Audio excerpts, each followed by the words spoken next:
Nous sommes avec Thierry De Vries, qui est animateur au sein du centre culturel de Philippeville. Alors Thierry, mais tout d'abord peut-être planter le décor. Le centre culturel de Philippeville, c'est un centre culturel local. C'est bien ça. Alors par rapport à un centre culturel régional, je suppose qu'il y a peut-être moins de personnes ou des activités différentes. Vous faites de la diffusion, de la création, grosso modo.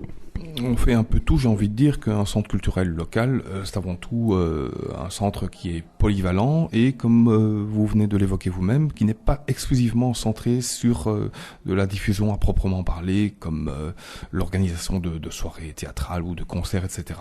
Mais en même temps, je veux dire, cela peut arriver qu'on fasse cela, qu'on rencontre cette mission, mais pas de façon systématique. Tout cela tient aussi dans la disponibilité d'infrastructures, puisque nous gérons une salle polyvalente, d'accord, mais bon, une salle qui présente des forces et des faiblesses. On pourrait dire que, effectivement, je veux dire, la limitation en volume fait partie des faiblesses.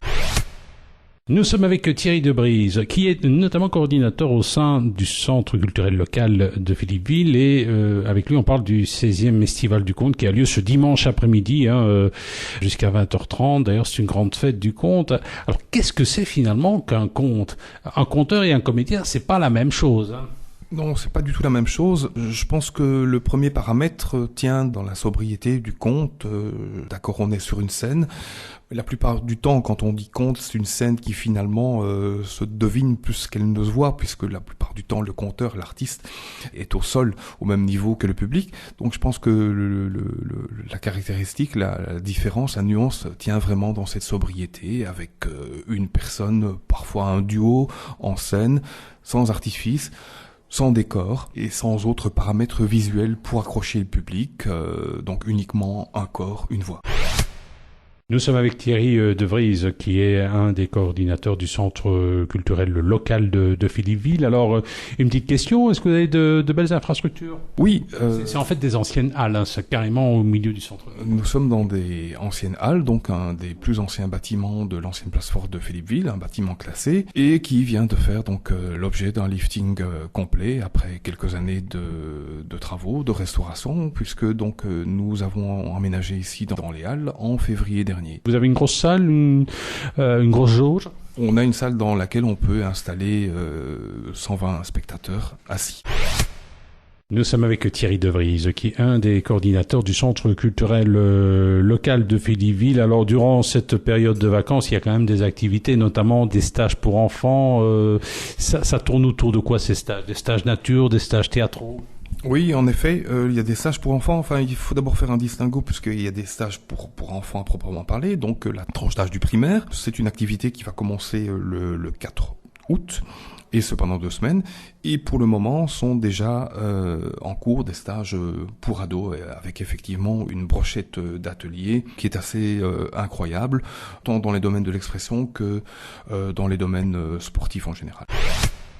Nous sommes avec Thierry De Vries, un des coordinateurs du centre culturel local de Philippeville, un centre qui a des activités durant cette période de vacances. Et par exemple, évidemment, vous allez commémorer le 100e anniversaire de la guerre, du début de la guerre de 14, parce que la région était fortement touchée. Oui, c'est notamment le cas, enfin, c'est-à-dire que les activités, les commémorations 14-18 vont se cristalliser essentiellement autour d'un massacre qui a été perpétré le 25 août 1914 à Cerise. Et là, le centre culturel est venu en soutien d'une série d'associations de fêtes, de personnes donc qui sont mobilisées pour mettre sur pied toute une série d'animations donc dans le cadre de ces commémorations. Et ici dans l'entité, ça va se concentrer en ce qui concerne l'été, en tout cas, essentiellement entre le 22 et le 25 août, mais ça va aussi déborder de la période de vacances puisqu'il y aura une expo qui sera accessible en octobre. Oui.